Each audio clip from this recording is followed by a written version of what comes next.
à tous, j'espère que vous allez bien. On se retrouve avec ma licorne aujourd'hui pour un bilan lecture puisque je vais vous présenter 5 lectures. Certaines que j'ai pu faire il y a très longtemps mais que je vous avais pas du tout chroniquées, qui datent notamment du mois d'août, et des lectures plus récentes. Donc je vais commencer crescendo, c'est-à-dire de la lecture qui m'a le moins convaincue à un coup de cœur. Donc en fait vous allez avoir 2 lectures on va dire moyennes, une bonne lecture et 2 très bonnes lectures dont un coup de cœur, donc que je vais vous garder pour la fin pour faire un petit peu de suspense. Le premier livre dont je vais vous parler, il s'agit de La tête sous l'eau d'Olivier Adam, édité à la collection R. Celui-ci, je me l'étais procuré d'occasion, donc c'est un grand format. Olivier Adam, c'est celui qui avait écrit Je vais bien, ne t'en fais pas, qui avait été également fait au format film et que j'avais personnellement beaucoup apprécié. J'avais pas lu le livre par contre, donc je pense que je le lirai puisque j'ai apprécié la plume de Olivier Adam. Donc dans La tête sous l'eau, on va suivre un jeune garçon. Ses parents en fait ont décidé de déménager de la région parisienne pour aller s'établir au bord de la mer, donc de façon assez récente. Donc il est parti avec sa grande sœur au bord de la mer. Sa grande sœur qui était vraiment pas ravie de partir, hein, qui a un peu fait subir on va dire une grosse rancune envers les parents, et ce qui va se passer c'est que la grande sœur qui s'appelle Léa va disparaître et on va se retrouver quelques mois plus tard puisque Léa a été retrouvée. Donc on était dans une enquête de disparition, sauf qu'ici Léa a été retrouvée.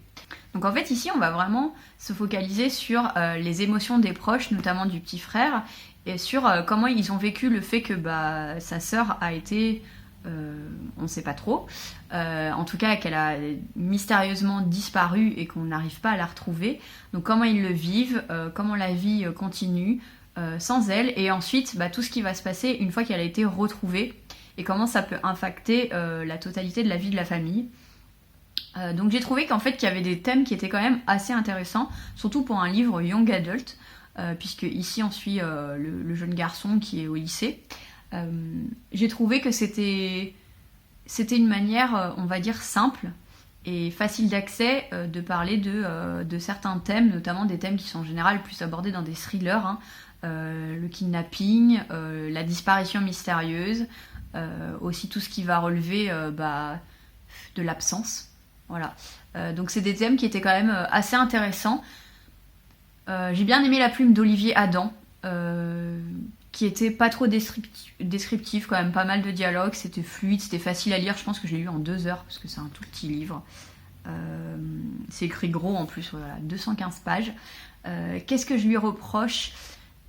Justement pour moi ça a manqué de profondeur. En fait j'ai trouvé que les thèmes étaient intéressants, mais j'aurais aimé en savoir plus, notamment j'aurais aimé pouvoir m'attacher plus aux personnages, et pour ça il aurait fallu plus de pages, plus de contextualisation, plus de c'était comment la vie à Paris, plus de la vie pendant l'absence, et pas quelque chose qui se fait en 40 pages, quelque chose qui m'impacte plus.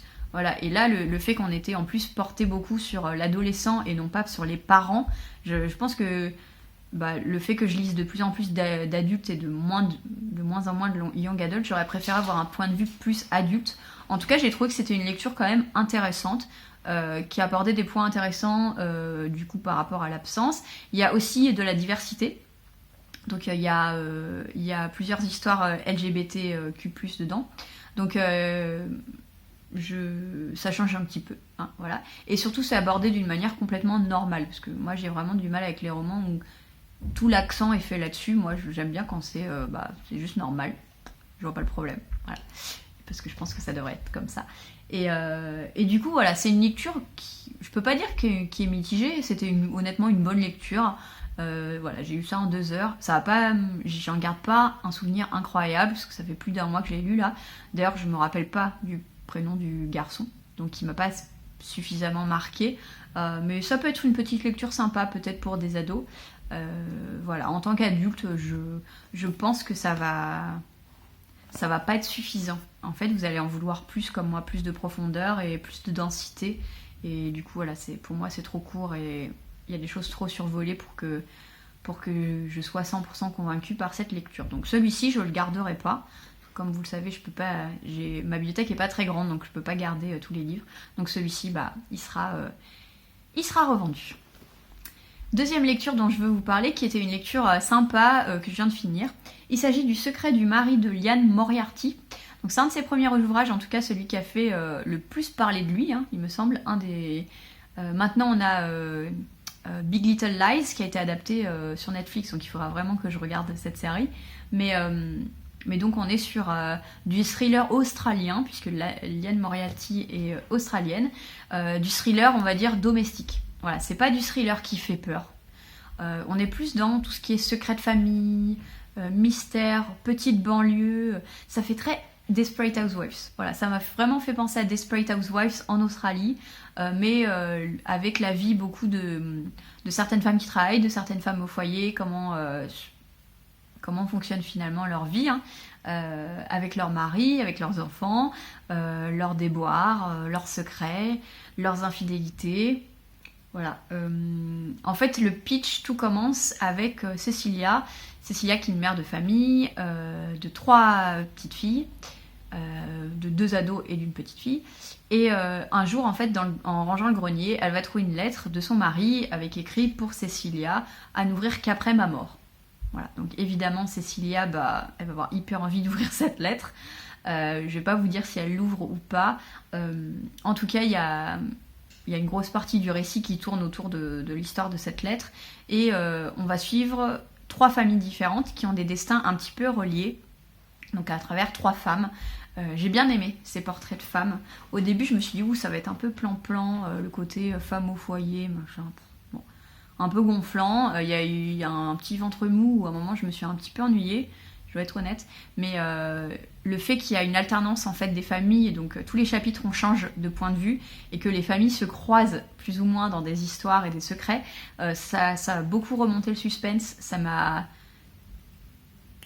mis vraiment dans le côté un petit peu plus page turner, même si je peux pas appeler celui-là page turner parce que je l'ai lu sur 3-4 jours, je l'ai pas bouffé. Ça a été franchement une bonne lecture que je peux vous conseiller parce que c'est un bon petit thriller, surtout pour ceux qui cherchent du secret, pas à la Kate Morton parce qu'on n'a pas passé présent, mais du contemporain avec un petit peu de thriller mystère. Voilà, donc pour les amateurs de contemporain, je pense que ça peut être vraiment un livre qui peut vous plaire. En tout cas, ce qui est sûr, c'est que je relirai du Liane Moriarty pour tester et que je regarderai la série Big Little Lies.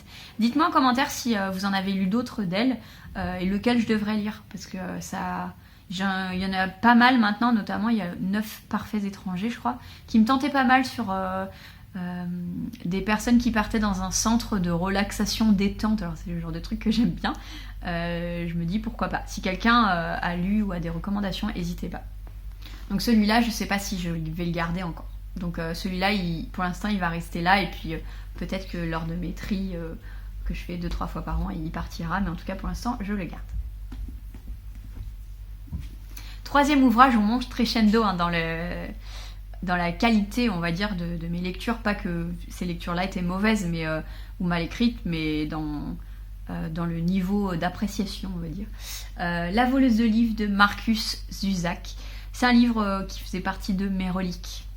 Donc je suis hyper fière. Relique de 2017. Donc je suis très très contente de l'avoir lu. Je le repoussais. Et en fait j'ai une boîte avec des petits papiers où il y a toute ma pile à lire. Et il y a mon copain qui me l'a choisi. Au début je voulais pas. Je me disais veto, je veux lire un autre. Et en fait je l'ai lu et j'ai adoré. Donc je sais pas pourquoi je l'avais laissé de côté celui-là. Donc en fait dans la voleuse de livres on suit Liesel, je crois, oui, Liesel au tout début qui va être amenée juste avant le début de la Seconde Guerre mondiale. Donc Liesel est allemande et sa maman va l'emmener dans une famille d'accueil. Tout de suite en fait on est dans une ambiance qui est assez compliquée parce que Liesel en fait lors du voyage en train, elle est avec son petit frère et sa maman pour l'amener dans cette famille d'accueil parce que sa maman ne peut pas prendre soin d'elle et son petit frère va mourir dans le train. Donc en fait toute cette histoire est narrée par le point de vue de la mort. Donc en fait on a un personnage externe, donc la mort, qui suit le personnage de Liesel et qui va raconter ses aventures. Donc Liesel, elle va se retrouver dans cette famille d'accueil qui est honnêtement adorable. Hein. Ils ont un couple qui a déjà des enfants adultes. Donc ils ont souhaité accueillir cette petite fille pour prendre soin d'elle. Et donc on est finalement au début, le côté Seconde Guerre mondiale, on l'a pas vraiment, un petit peu, mais on est juste dans un petit village avec une petite fille qui se lie d'amitié avec Rudy, son voisin. Je me rappelle des noms, c'est bon signe en général. Et donc ils sont meilleurs amis, ils jouent au foot, ils vont à l'école. Et en fait, Liesel, elle est un petit peu chapardeuse. Voilà. Et elle va voir la mort, va l'appeler la voleuse de livres. Je veux pas en dire trop. Évidemment, au fur et à mesure, on va avoir la Seconde Guerre mondiale qui est de plus en plus prégnante à l'intérieur du récit, puisque déjà les enfants ils sont obligés d'aller aux jeunesses hitlériennes. Donc il y a le côté jeunesse hitlérienne, mais d'un point de vue très comme si on allait chez scout ou camp de vacances, si vous voulez. Donc ça c'était aussi intéressant parce que les enfants comprennent pas vraiment l'idéologie derrière. Hein. C'est des enfants, ils sont assez petits en plus au début. Je pense que c'est moins d'une dizaine d'années au début du livre, donc voilà, ils sont un petit peu éloignés de tout ça, et au fur et à mesure, il y a le poids de la Seconde Guerre mondiale, les bombardements, les parents qui doivent partir à la guerre. Le récit s'alourdit en fait au fur et à mesure, mais il y a un côté quand même qui est assez humoristique, j'ai trouvé qu'il y avait pas mal de bonnes réparties. Liesel est très drôle, assez caustique. Elle a une relation assez particulière avec la littérature, puisqu'en fait au début elle sait pas du tout lire, et parce qu'on comprend qu'elle vient d'une famille où elle n'a pas eu beaucoup d'éducation, et donc le papa va lui apprendre à lire, et il y a une très belle relation entre le papa adoptif et Liesel. Il va lui apprendre à lire, elle va commencer à chaparder des livres, ils vont lire ensemble, elle va lire à haute voix, et voilà, juste une très jolie histoire. Personnellement j'ai beaucoup aimé. J'ai trouvé que le côté jeune enfant en Allemagne, déjà ça c'était différent de ce que je peux lire d'habitude, parce que ça donne un point de vue un petit peu différent. Déjà c'est du côté de l'Allemagne nazie, même si les enfants ne sont pas du tout nazis, hein. Mais on a un point de vue avec justement différents points de vue d'Allemands adultes, du point de vue des enfants. Je sais pas si c'est très clair que ce que je dis, mais bon, je me comprends. Et la narration, en fait, du fait que ça soit narré par la mort, ça donne quelque chose de très original, que j'avais jamais lu avant. Je comprends pourquoi il y a des gens qui ont adoré ce livre. Personnellement, je l'ai pas adoré, c'est pas non plus un coup de cœur, mais j'ai trouvé que c'était une très bonne lecture que je vous recommande vraiment. Celui-là, je vais le garder dans ma bibliothèque. Et par exemple, c'est le genre de livre que je ferais tout à fait lire à des ados. Ou des lycéens, parce que pour moi il donne un éclairage sur l'histoire du point de vue, on va dire, du camp en face, hein, des Allemands, et notamment des gens qui sont un peu neutres par rapport à ça, et il y a l'enfance, en fait, il y a l'innocence, il y a l'enfance qui va être brisée au fur et à mesure à cause du poids de la guerre, et j'ai trouvé que c'était un livre qui était intéressant à découvrir. Je pense que je l'aurais adoré si j'avais été un peu plus jeune, parce que maintenant j'en ai lu beaucoup, des livres sur la Seconde Guerre mondiale, mais en tout cas c'est une très bonne lecture, et je vous le recommande. Voilà. Mais partez pas avec des attentes trop hautes, parce que j'avais peur justement de partir avec des attentes trop hautes, parce que c'est le coup de cœur, c'est le livre favori de plein de gens. Du coup moi ça me faisait un peu peur, et allez-y comme ça tranquillement, et franchement c'est très très belle découverte. Et en plus c'est quand même un pavé, mais on est sur 630-40 pages. Honnêtement, ça se lit très bien. Et le rythme est vraiment fluide, donc on s'ennuie pas du tout. Il n'y a aucun moment où je me suis ennuyée. Et en fait, la narration, qui je pense ne va pas plaire à tout le monde, est faite de telle manière que on est parfois, on va là et non, finalement on va là, finalement on va là, et tout va se regrouper. Et ça donne beaucoup de dynamisme au récit, donc n'hésitez pas. On va arriver maintenant sur mes 2 très bonnes lectures. Je vais garder le coup de cœur pour la fin, mais là on est vraiment dans une très bonne lecture. C'est pas un coup de cœur, mais honnêtement c'était très très très bonne lecture. Je l'ai lu en numérique, donc je l'ai pas avec moi. Il s'agit de La Guerre du Pavot. Je vous la mets ici. C'est de Kwang. Voilà. je dis pas de bêtises, je crois que c'est N.R. Kwang, mais je suis pas sûre sur les initiales, et c'est édité chez Actes Sud. Donc celui-là j'ai tellement aimé que je me le procurerai en papier lorsque ça sera possible, parce que j'ai envie de l'avoir dans ma bibliothèque. C'est une trilogie de fantasy adulte. Voilà, je préfère préciser adulte, de mon point de vue, c'est pas du tout du young adult, même si la jeune fille est plus jeune au début. Pour moi c'est vraiment de l'adulte par les thèmes qui sont décrits à l'intérieur. Donc en fait dans la gare du pavot on va suivre Rin. Rin c'est une jeune femme, on est dans un royaume qui empreint de culture chinoise, l'autrice est chinoise, donc ça ressemble, par contre le nom du royaume a un nom différent, mais bon, peu importe. Et donc en fait Rin c'est une personne qui est très pauvre, qui a été trouvée, qui est orpheline on va dire, qui a été recueillie dans une famille qui l'exploite dans les travaux des champs, notamment les champs de pavots, dont la culture est pas tout à fait, enfin en tout cas la vente est pas tout à fait légale, mais ça permet de faire vivre pas mal des villages où Rin habite. Et en fait Rin elle va être soumise à un mariage forcé. Sa famille adoptive, le seul moyen entre guillemets de se débarrasser d'elle et de profiter un petit peu d'elle, puisque pour eux c'est juste un fardeau, donc c'est de trouver un mari pour un peu se débarrasser d'elle quoi. Et Rin elle veut surtout pas se marier, déjà ça l'intéresse absolument pas, elle sait même pas qui c'est, et c'est même pas une question de elle aime pas cette personne, c'est elle juste ça l'intéresse pas, c'est pas du tout ce qu'elle a envie de faire de sa vie. En fait elle va se mettre à étudier, puisqu'elle va passer un pacte avec sa mère adoptive. Si elle arrive à rentrer dans la meilleure école militaire du pays, Singard, elle ne sera pas obligée de se marier, elle pourra partir là-bas.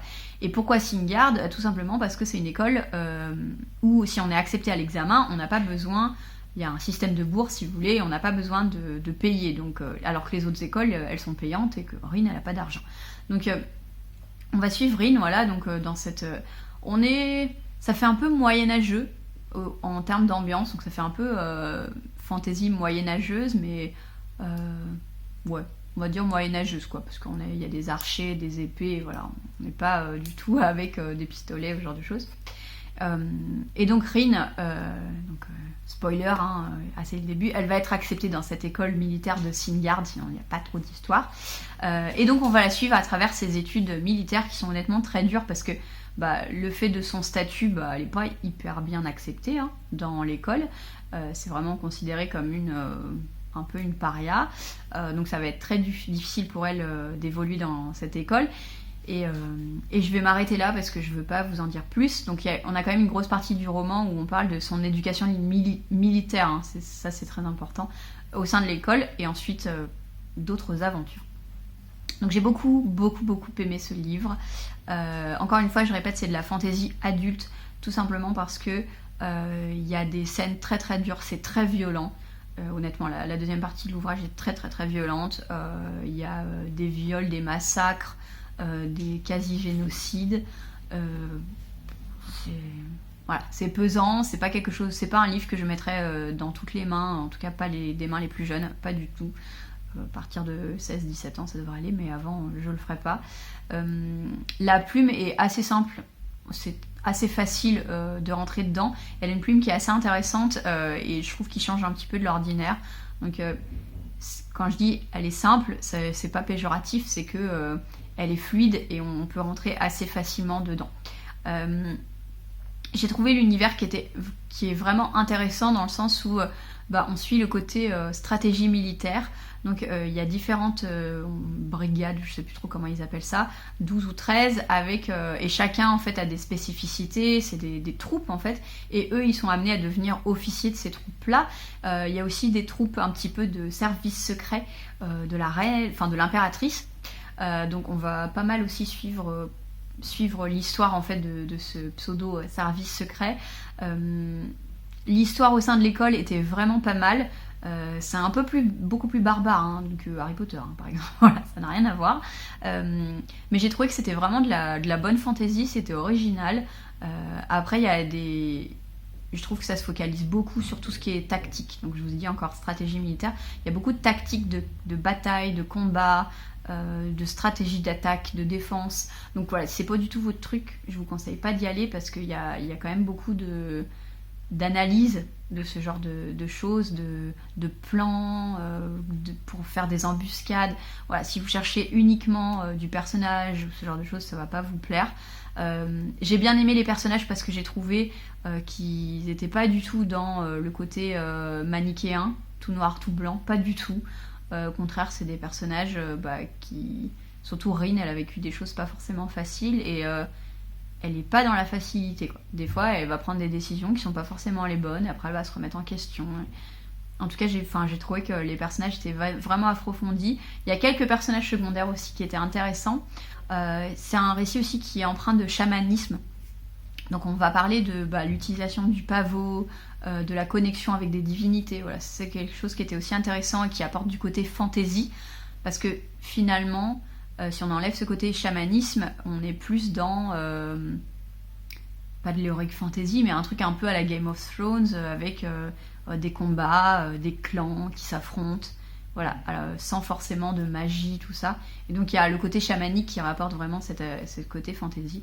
Personnellement, j'ai trouvé que c'était une très très bonne lecture. J'ai du mal à vous en parler parce que c'est une lecture qui date du mois d'août, mais ça a vraiment été très très bonne et c'est pas un coup de cœur, mais vraiment j'ai hâte de lire la suite. Voilà, et je sais que la suite est sortie en anglais, le 2e tome et le 3e tome est sorti en novembre, donc j'espère qu'Actes Sud pourra nous publier, nous éditer ça rapidement. En tout cas, je vous la conseille à 1000%. Encore une fois, attention, si vous êtes un peu sensible, je vous le conseille pas parce que c'est vraiment sanglant. Et enfin, le coup de cœur. Le coup de cœur, il s'agit de La Dernière Geste, le tome 1, donc premier chant, Dans l'ombre de Paris, c'est de Morgan of Glencoe, c'est édité chez Naus. Alors ça, c'est un livre que j'ai acheté à la foire de Bruxelles en mars, donc juste avant, encore une fois, les péripéties du coco vide. C'est un livre qui m'a été conseillé par un auteur qui était en train de le lire et qui m'a dit j'ai vraiment beaucoup aimé, je te le conseille. Je connaissais absolument rien de cette histoire, donc je me suis dit allez, pourquoi pas. Donc c'est de la fantasy entre young adult et adulte, on va dire. Je trouve que c'est très accessible, donc on va dire young adult. Dans ce récit, on suit Yuri. Yuri qui a vécu comme petite impératrice, on va dire, du Japon. En tout cas, elle fait partie des grandes femmes influentes du Japon. Alors au début, c'est une enfant. Et en fait, elle a beaucoup vécu avec son père qui est ambassadeur du Japon à Paris. Ensuite, elle va retourner au Japon pour parfaire son éducation de petite princesse. Et puis,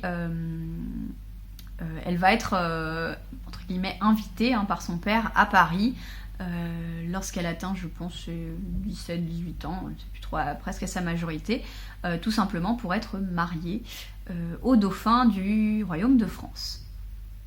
Voilà, donc là on est plutôt dans un truc un peu historique, ça fait un petit peu historique.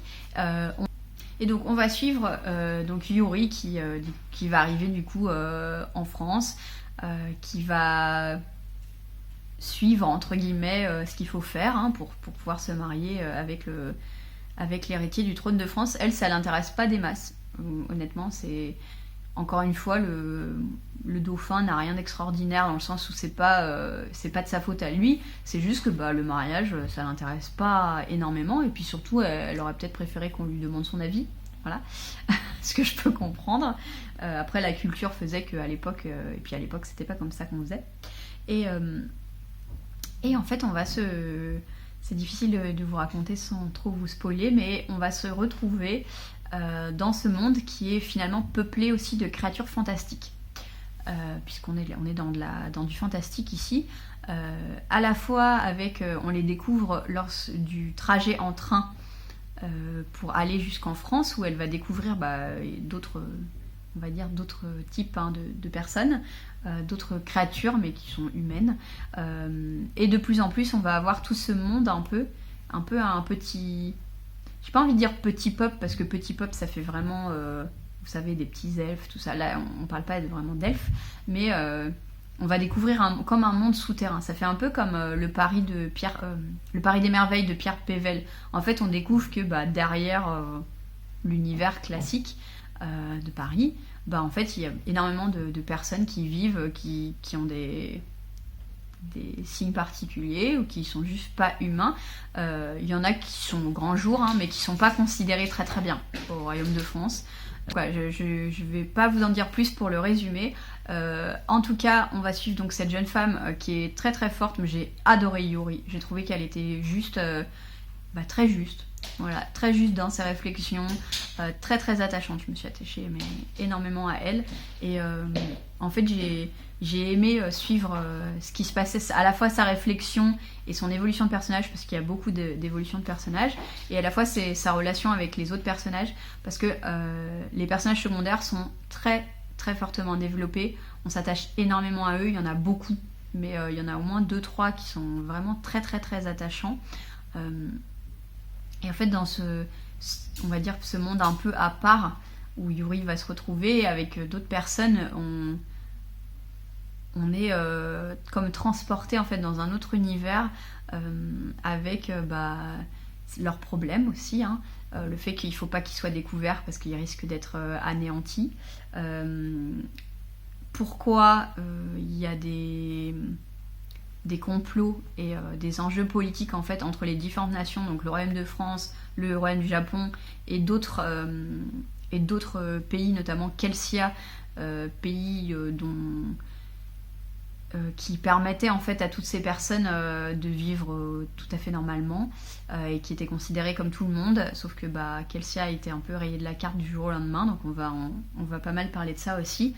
Voilà, c'est un livre où il y a du complot politique, il y a de la fantaisie, il y a des aventures, il y a de l'évolution de personnages, il y a des personnages secondaires hyper attachants.